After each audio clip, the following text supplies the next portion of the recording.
forgive me if I said something wrong. Thank you very much. Assalamu alaikum. Tabir! Tabir! Tabir! Allahu Akbar. Yeah, the sister had her hand up first. Are you going to elaborate? Quite a few of us in this area are supposed to go to Hajj this year. We need to know some Yes. update. Yes. At this particular point, he didn't answer yours yet neither, did he? Okay.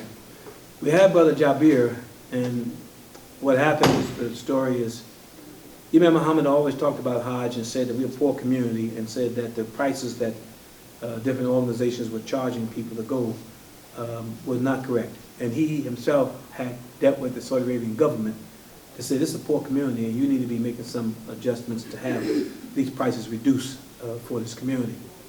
And before he passed, he had charged, he said to me and Brother Imam Yahya Abdullah about this.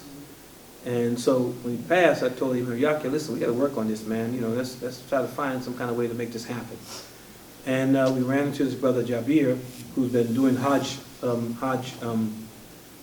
a number of years. And his father was the person who did the janazah for Malcolm X. When Malcolm was killed, his father did the janazah. So we got together and got with him. And he was doing it fi-sabilillah. You know, he was doing it for the pleasure of Allah. So he wasn't doing it as a business. Therefore, he was able to put the price down to a lower number in terms of that. And we had the thing set up, excuse me, yeah, thank you. You know, we had the thing set up to where before the COVID, we were going before COVID. We had set everything up, and we had gotten the price of $5,000 or something, $5,600, which was unheard of. The average one was $10,000 and up. All right, so we had gotten that figure, and we went out to pursue it. COVID hit, and as you know, the Hajj, everything got shut down for 2 years, 3 years, and just now really kind of getting back together because of the limited amount they would allow people to go over. They even had came up with a thing that said anybody over 55, I think it was. No, it was earlier. Then they had an earlier number, 55 or 65, something like that was a number they had put. To say anybody over that, they wouldn't even let them come because of the threat of the COVID and the older person, etc. So that threw a lot of things in because a lot of folks were past that age. I know it was either 65, it was a younger age than normal. Yeah, and they wouldn't let them go. So the battle went on and what have you, and now it appears that they're going to go back to Hajj as was before, along with, I made Hajj in 1995. So I had several people who made Hajj in recent time, within the last 5 to 6 years, whatever it is, before the COVID was named. And it says totally, Imam Fajr, matter of fact, went, and his wife, totally different than when we went. You know, more modern things, train rails, all those kind of things that can take you to Medina and Mecca, back and forth. A lot more improvements to make it easier, I guess is the word, for the Hajjis. So we were hoping this month to get a more clear picture of, one, those of us, because we had over 60, almost 70 people initially, and many of them withdrew and took their money back, and we gave it back. Though now there's about 25 of us that's still there who didn't take back our money and stayed. So what our price is going to be some little increase in ours. Now we're waiting to hear, as you were guessing, others who want to go with us now, what will be their number? And that's what we were waiting for. One, to give us what will be that number so we can say, okay, and a date to saying, yes, it's confirmed, that we have our same places, so forth and so on, and that we are set to go. So between now, this is February, and hopefully before March come in, that we will have some solid answers and then be able to put it out. Now, we're going to be very careful who we take on Hajj with us. Because it showed up in some of the 70 or so we had, that there was people who had real mental issues. And you're not supposed to go on Hajj like that. And we found that out. People took us to court and called us thieves, called us all kind of daggone things that, you know, what do you mean? We're trying to help out these favor. We ain't, you know, money made here, so forth and so on. But, you know, we dealt with it and what have you. But that led us to, it was a mercy from God. Because you don't want to be on Hajj with persons like that. Hajj is once in a lifetime, and you have to focus on God and God only. When I made Hajj in 1995, there was 4 million people there. But as far as I was concerned, when Hajj started, it was only me. That's the focus you have to put in. I was the only one going around the Kaaba. I was the only one Safa and Marwa. I was the only one Musdalifah, Arafat. I was the only one. That made my Hajj, I can't even explain it in terms of that, but that was a couple of years after I became the Imam. And I was there maybe a month or so in the area before we made Hajj, so I had a chance to visit and do a lot of things. But we have to be real careful because there are those who, and we see it, I've been there, and people lose their mind just going around the Kaaba. Just the claustrophobia of so many people. And if you ain't focused, they lose it right there. All right? So there's many mental breakdown situations, medicines and things like that. Now over there in Mecca, any medicine that you have to take for general purposes, they have it there. You just got to bring your prescription to know what it is in terms of that, and we need to know about it so we can make it ahead of time to make sure that this is the medicine he or she needs, so forth and so on, for, I don't know, high blood pressure or something simple. But mentally, you have to prepare yourself. Even if you ain't got no mental condition, you need to prepare yourself mentally that Allah ordered this. Not Brother Pasha, no, Allah ordered this and said, invited you. He is the inviter, the Hajj. So it's a very tense situation, but it could be the most wonderful and beautiful thing that you can ever experience. I mean, I'm talking about it, and I'm getting chills in my body because of the great things that I experienced there on Hajj, even prior to Hajj, where a camel came and kissed me on both sides of my cheek, you know, while I was looking at Mount Arafat. I'm standing by myself. Feet swelled up and everything, because, you know, walking, little soft, tender feet, they call us, you know, walking around there, and they told me bring this kind of sound, this kind of sound. All the sound was no good. All I need was flip-flop. That's all you need. The rest of that stuff hurt your feet because you're walking. My feet was all swole up, and we went out to a farm area there with the architect. We were trying to, this is prior to Hajj, and my feet was just swollen. And we got out the car, and the brothers who were with me, Dr. Chain Rashid, Brother Rabbani, they had got there ahead of me. They was over by the camels. And they tried to get on the camel and ride the camel and that stuff. I was too exhausted and tired. You know, that's another thing, the time zone. And you making every prayer. You know, that's not easy. And what have you. You're a whole other time zone, it's a toil and struggle. So I'm there, and I gets out, and I just stay by the car because I couldn't walk. My feet were swollen up. And the she-camels was, I guess from this match, I guess across the street way over there. And I can see them over there. But she turned away from there, and I know it's she-camel because they had a blanket underneath her so that the babies couldn't feed. And she started walking towards me. But I'm sitting, the cars are there, but behind us is a mountain. And I'm seeing, and I'm looking at this camel come towards me, and I'm looking and saying, wait, is this camel, you know, I'm from Brooklyn, man, you know, so where's this camel going at? And I'm looking around like, I'm going over here. What is this camel doing? I'm questioning now. Allah, what's going on? You know, so the camel's coming closer and closer to standing there. And I'm like, whoa. I'm trying to say, can I climb this mountain, run and get out of the way? And I'm from Brooklyn, New York, man. I can't be climbing no mountain, run for no camel. So I got all this stuff going in my head, and I'm standing there, this camel getting closer. And when the camel got so close along me, all I said was, Allah, please don't let this camel step on my feet. After that, I said, Al-Fatiha.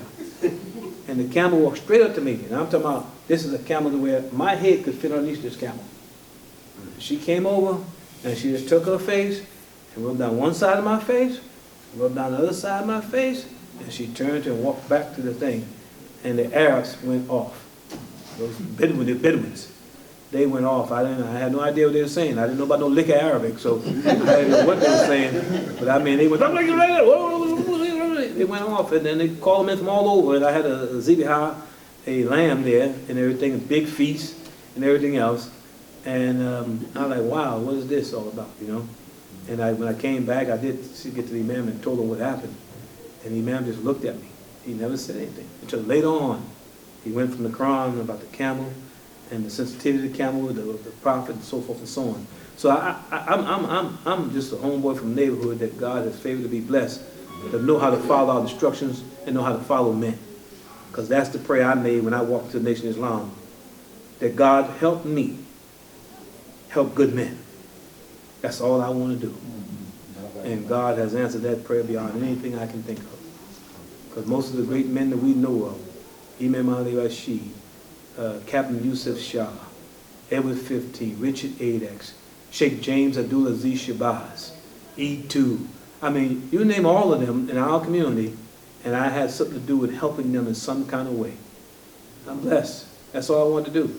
And to the day, I feel the same way. Where's some good men that I can help? And hopefully, I got some good men that feel that way about me and want to say, how can I help him? Alhamdulillah. Yes. Well, there's another question, some of the brother. Yes. Yeah, assalamu alaikum. Ms. Ahmed. You mentioned the prophet is paid for.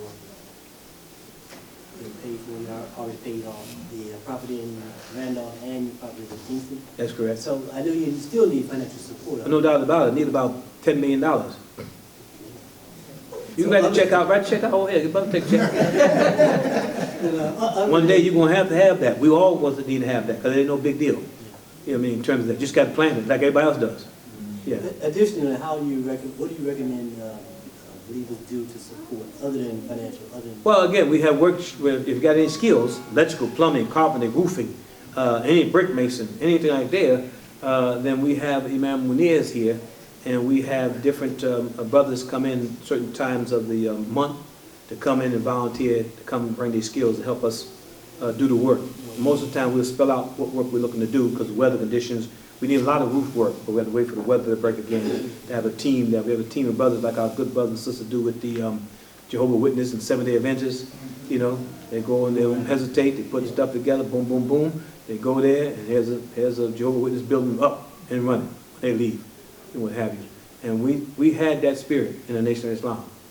That was a spirit that moved me to walk away in '79 and go down there and do what the Imam wanted done. We had that. I don't know how we lost it. And we had it back in the days before Nation of Islam. We had it when we were slaves. We had that kind of spirit. The Booker T. Washington's, what's name? We had that kind of spirit. And we allowed it to be robbed from us under modern technology and what have you. We allow ourselves to be robbed. And we have not handed anything down because we don't have the facilities or schools to bring our young men with us. And our young women too, young sisters with us, to come and watch how these men work so they know how to look out for a husband too. That kind of thing, you know. So yeah. So money-wise, we always can use money because we got to, of course, money to all the materials and everything else. We'll spend a lot of money to a lot of things. We're moving ahead, and also the opportunity for you to take up some of these businesses. We got 29 businesses out there that I didn't even mention. That's available for staking takes, for this, for that. If you got a business going on here, well, then open somewhere else. You just get on the plane. I fly all the time now. Man, boy, I don't know how he did it, but now I'm like that, flying all the time. And people will fly from here, Virginia, North Carolina, South Carolina, into New York, do what they got to do, and fly right back out the same day home. You know, what is this with us? That we need, we need chauffeurs or some stuff. So is that, how do you get that known that you're looking for these skills and for these projects at this time? How do you get that? Well, we put it on our website, Managing Mount Jabbar's website, and Development Corporation, and all the ones we have. Everything you go there, you see all of it sitting up there. We have, I think, a newspaper. We do a lot of now in this the Facebook stuff that we do and everything. Imam Ali and his wife, they have a radio program. We be on there back and forth too. So we put it out there. People want to know. If people want to know about something, they want to know about it. If they don't want to know about it, then they won't know about it. It ain't hidden. Not all these years now. It's been 14 years that we've been in England. So if somebody said, oh, I didn't know about that, it's because you don't want to know about it. Simple as that. Yes. Yes, ma'am. I see. Wa alaikum assalam. Randolph, the camp, is it just for the children camp, or can, like, say if a sister wanted to do a retreat or something, is that open for anything other than the camp during the summer? Yes, it is available. Imam Munir would be the person to get what he's sitting here, yeah. But we don't want such a retreatment, we want him to charge. But I hear you, you're using the language, yeah. Yes. But summer camp is great, and that's an experience. I think that's still on the wall. I might go, yes, sir. She'll tell you about how dog it is out there and stuff. I remember I was up there, Imam Muhammad, he did a Ramadan session there, right? And I had one of the brothers from New York. He's one of these football guys, and they running to go see the game on right now. Brother Wally. Wally's about 6', he's about here, over me like this, right? Big cat. And we was down in Randolph down there, and we were walking. It was a break, we're going to the dorms. What's the man on the back of me? What's wrong with you, man? He said, man, it's dark out here. Dark out here, man. We ain't no fire trucks, no goalies. What's it's dark out here, man. What kind of business is this? So I know where to take you Negroes. Bring you out here scared to death. Spooky. Real spooky. Yeah. We had a big old giant dog chasing Imam Munir one time, two big dogs. There's a real big one, you know, the one called Chihuahua. I didn't know what was going on. You know what I mean? We were down the last dorm, and I was sitting in the car, and he came out the door, he said, like that. I'm like, what's wrong with him? Why do you stop like that for? I'm looking around. I don't see nothing. What's going on? You know? And the two dogs, the lady was at the back of the property, the lady was walking the dogs back there. And they was coming over. So I seen the little puppies, you know. What's wrong with you, man? Little puppies, man. I said, come here, puppy, come here, puppy. The little chihuahua came on over. He ran around, jumped in the car, almost knocked me out the daggone seat. No, there was some big dogs. One of the dogs, big and hairy, he was scary too, boy. You know, but I called one over there. I've been down there by myself so many times, and dogs come up on the property, they become my friend out there, you know. Matter of fact, you had that one that came up that time, was starving. And I told you, leave that dog alone, get out, don't touch him. He came back, me and him were walking on a little neighborhood. Fed him, so alhamdulillah. Yes, ma'am, give it them, his wife is sitting right there, so they can help you in any kind of thing like that, since it's nearby. And it's beautiful, I mean, you've been there before, it's a beautiful property, but we need to do agriculture. Some farmers way back planted corn up there one day, one season, the back of the brothers' dorm. And I came up there, I didn't know James and them had allowed them to do that. And I said, what the world, somebody came on the property, corn, I mean, the corn, the whole back of the brothers' dorm was full of corn. You know, so I called, they said, oh no, we let them do it, so forth and so on. And James used to, what do you call them, scallion onions? In the front of the dorm, the front of the administration building, where you be planting stuff. Up on the hill part, he just threw the onion things there. Next season, those were the onion things he was putting in the food. Yeah, the rich soil, is right there. The rich soil down there, that soil, you put anything in. Like I said, we got a 200-year-old tree that's Asian pears. That's a big pears tree that we found when we cleared the area for a graveyard, what we call the Hill of Inspiration. And I already got my spot picked out already.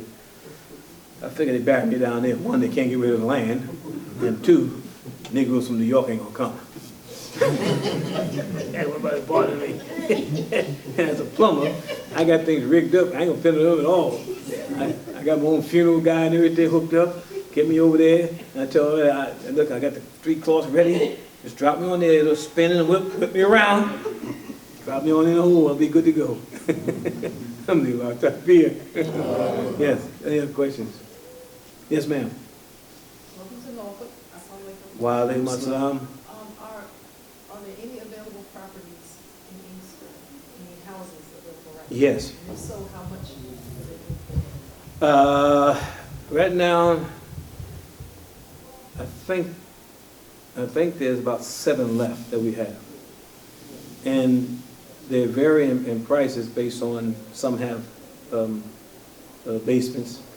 Most of them are 3 bedrooms and what have you, kitchen, room, that kind of thing. Some have a basement. Another matter of fact, all the ones we have left do have basements. A couple of are even 2-family homes. We have 1 2-family home too. The price ranges based on the amount of work we have to do to the place, the rehab, what it costs rehab. And what we did in order to reestablish